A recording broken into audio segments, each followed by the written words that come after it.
Good afternoon. I'm Suzanne Neufang with GBTA. Welcome to the GBTA broadcast studio from the GBTA VDR conference in Berlin.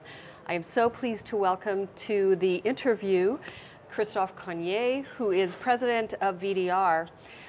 So much going on in terms of the pandemic and other things. What do you see as the future of business travel from what you've seen this week?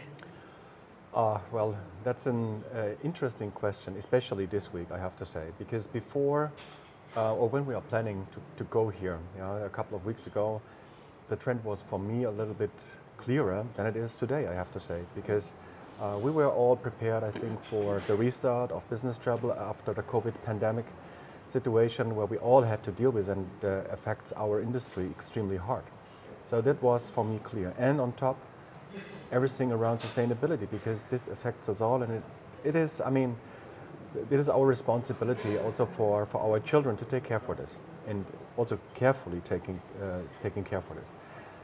But now, with what's going on in Russia and the Ukraine, this also lifts it to a different stage. Nobody knows what's coming on, and in all discussions we had here, this was one of the topics, and hopefully this comes to a peaceful solution. There will be a time after it, and we will see the effects. But this brings me now to another question, because it is more than obvious or more visible than before that meeting in person seems to be a very important topic, especially when we are talking about problems, escalation, challenges. So bringing people together, bringing different cultures together seems also an investment in the future to have a safe planet, and also maybe to have a sustainable and cleaner planet as we have today. Well, that's my next question, because sustainability has a wide diversity of opinions about how fast, how slow, what do we do as an industry.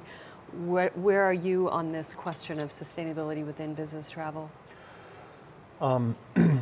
It is not really new, and protecting the climate is also not new.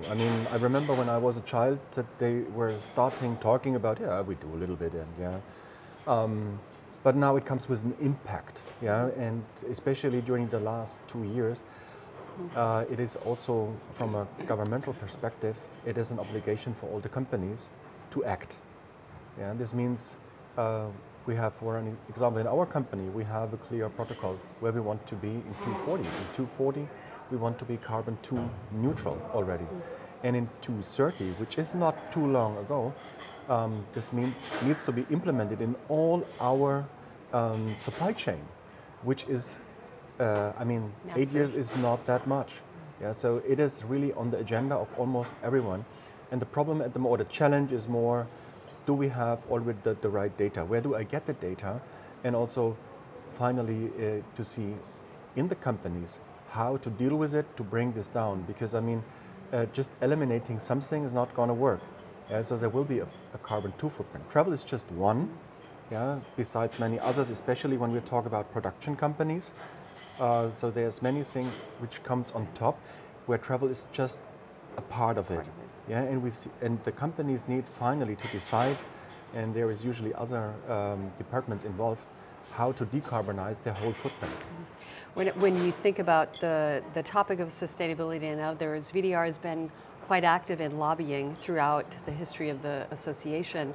What are some of those activities, and what does lobbying and advocacy mean to the organization of VDR?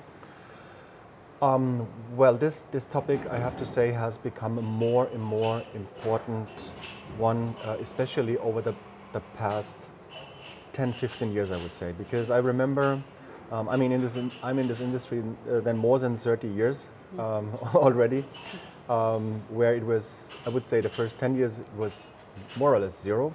And then there was some small starts, but it turned out to become more and more important. Especially within Europe. We have to deal on one hand with our government in Germany, but that's just one part of the game. So we can have an influence on all the regulations which affects us from a national point of view. But especially when we look outside, we are part of the European Union, which is a good thing on one hand, but also there are a lot of regulations done in Brussels, which affects all member countries of the EU. Yeah? And besides everything what is created for good, it comes with disadvantage or with operational burden for our companies or for our travelers. And this is something we need really to take care for it, to see what's going to happen, and also to protect our companies from additional workload, while all the companies are looking for more efficient processes. And I don't say the regulations are always bad. For me, it's the question how they were translated finally or brought to action. A very good example is the A1 certification, which is really a big mess for all the companies. We are working on this since at least almost three years now. And it's going back and forth. And okay, we were in a good mood that finally we come to a solution, or that the EU comes to a solution.